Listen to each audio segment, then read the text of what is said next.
प्रवासात घडलेला एक थरारक आणि सत्यस्वामी अनुभव. श्री स्वामी समर्थ. नमस्कार मित्रांनो, आज मी तुम्हाला श्री स्वामी समर्थांचा एक सत्य घडलेला अनुभव सांगणार आहे. हा अनुभव जर तुम्ही ऐकला तर तुमच्या सर्व इच्छा नक्कीच पूर्ण होतील. स्वामी साक्षात तुम्हाला कोणत्या ना कोणत्या रूपात दर्शन देतील, हा माझा विश्वास आहे. जर आपण स्वामींचे नाव मुखात घेतले तर अशी कोणतीच गोष्ट नाही की ती अशक्य आहे. अशक्य ही शक्य करतील स्वामी, हा स्वामींचा एक प्रेरणादायी मंत्र आहे. हा मंत्र जरी आपण आपल्या मुखात घेऊन एखाद्या कामाला सुरुवात केली तर आपलं ते काम नक्कीच पूर्ण होते. खरंच आपण खूप भाग्यवान आहोत की आपल्याला स्वामी सेवा आणि स्वामी भक्ती करायचा मौका भेटतो. आपण नक्कीच मागच्या जन्मी नक्कीच काही चांगले कर्म केलेले असतील, म्हणून आपण या जन्मी स्वामी भक्त आहोत. आपल्या मुखात स्वामींचे नामस्मरण जरी असले तरी स्वामी आपल्याला कुठल्या ना कुठल्या अवतारात भेटतात आणि दर्शन देखील देतात, पण ते आपल्याला कळत नाही. वेळ प्रसंगी आणि संकटाच्या वेळी आपण मनामध्ये स्वामींचे नाम जरी घेतलं तरी आपल्यावरचं संकट नाहीसं होतं. तर आज मी तुम्हाला असाच एक सत्य घडलेला आणि भयंकर अनुभव सांगणार आहे. त्याआधी तुम्ही जर स्वामी भक्त आहात तर मला कमेंटमध्ये श्री स्वामी समर्थ नक्की लिहा.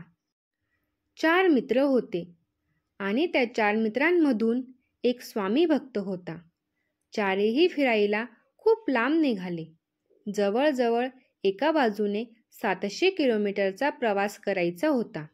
त्यांना तो प्रवास 1 दिवस आणि एका रात्रीत पूर्ण करायचा होता. त्यासाठी ते अलटून पलटून ड्रायव्हिंग करू लागले. दिवसाचा प्रवास तर झाला, आता वेळ होती रात्रीची. रात्रीचा प्रवास करणे म्हणजे खूप अवघड नाही, पण ती रात्र म्हणजे त्यांच्यासाठी खूप थरारक ठरली. ते 4ही मित्र रात्रीचे जेवण करून प्रवासासाठी निघाले.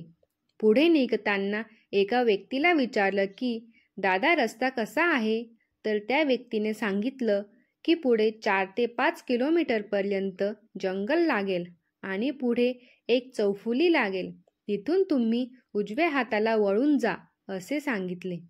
ते सर्वजण रस्ता विचारून आणि पुढे निघाले. गाडीतच त्यांच्या खूप गप्पा-चप्पाही रमल्या. वेळ कुठे गेला त्यांना कळालंच नाही आणि एकाने घड्याळ बघितलं तर म्हणतो, बापरे, हा 2-4 किलोमीटरचं जंगल पार पडायला एवढा वेळ कसा? मग पुढे ते सगळे विचारात पडले. पुढे त्यांना रस्ता सुचवायलाही कोणी दिसत नव्हतं. ते येऊन जाऊन फिरून फारून तेथेच येत होते. ते सगळेजण फारच घाबरले, कारण ते कोणत्याही रस्त्याला जाऊन शेवटी त्याच जागेवर येत होते. बराच वेळ झाला, जवळजवळ 6 तास झाले. त्यांच्यातीलच एकाजवळ गुरुचरित्र पारायणाचा ग्रंथ होता. तो ग्रंथवाला मित्र स्वामींचं नामस्मरण करू लागला आणि अशक्य ही शक्य करतील स्वामी हा मंत्र सतत म्हणू लागला. मग त्यांना पुढे रस्त्याच्या बाजूला 100 मीटर अंतरावर एक घर दिसलं. सगळेजण फार खुश झाले, पण त्यातून काहींचं असं म्हणणं की एवढ्या रात्री आपण तेथे जाऊ नये व काहींचं असं म्हणणं की आपण रात्री येथेच मुक्काम करावा, कारण ते सर्वजण प्रवास करून खूपच थकलेले होते आणि ते जंगलही संपत नव्हते. त्यानंतर सर्वांचं एकमत होऊन त्यांनी तिथे थांबायचा निर्णय घेतला आणि प्रत्येकाने आपापली बॅग घेतली व तिथे गेले. गेल्यावर पहिले स्वामींचे नामस्मरण केले. अशक्य ही शक्य करतील स्वामी हा मंत्र म्हटला आणि तिथे जाऊन पाहतात तर काय, तिथे एक वयस्कर वृद्ध माणूस होता. मग त्यांनी त्या माणसाला विचारलं की दादा, आम्ही येथे थोडा वेळ विश्रांती करू शकतो का? मग त्या वृद्ध माणसाने होकार दिला व त्यांना विश्रांतीसाठी काही वेळ थांबवले. सर्वजण थकलेले होते, त्यामुळे लगेच झोपी गेले आणि काही वेळातच सकाळ झाली. मग ते उठून पुढच्या प्रवासासाठी निघाले. जाता जाता एकाच्या डोक्यात आले की आपण त्या वृद्ध माणसाचे आभार मानले पाहिजे. मग ते सगळेजण त्या वृद्ध माणसाचे आभार मानण्यासाठी गेले, पण तो माणूस तिथे दिसलाच नाही. त्यांनी खूप वेळ वाट पाहिली, पण तो वृद्ध माणूस तिथे परत आलाच नाही. मग ते सर्वजण पुढच्या प्रवासासाठी निघाले आणि पुढे जाऊन त्यांना एक चहाची टपरी दिसली. तिथे एक माणूस बसलेला होता. मग त्यांनी त्या चहावाल्या माणसाला रात्रीची सर्व हकीकत सांगितली आणि त्यांची सर्व कहाणी ऐकल्यानंतर तो माणूस आश्चर्यचकित झाला. मग तो चहावाला म्हणाला, या रस्त्यावर असं काही जंगल नाही आणि घर देखील नाही. रात्रीचं या रस्त्यावरून कोणीच प्रवास करत नाही. ज्याने पण प्रवास केला तो जीवाशी जातो, म्हणून हा रस्ता रात्रीचा बंदच असतो. ते चहावाल्याचं सर्व ऐकून तर त्यांच्या पायाखालची जमीनच सरकली. मग त्यातीलच जो स्वामी भक्त होता तोच म्हणाला, आपल्याला रात्रीचे जे वयस्कर वृद्ध दिसले ते साक्षात श्री स्वामी समर्थच होते.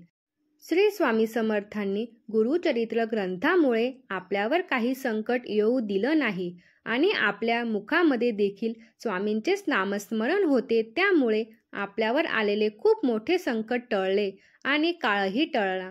मग त्या चारही मित्रांनी श्री स्वामी समर्थ आणि अशक्यही शक्य करतील स्वामी हा त्यांचा प्रेरणादायी मंत्र म्हणून ते पुढे प्रवासासाठी निघाले.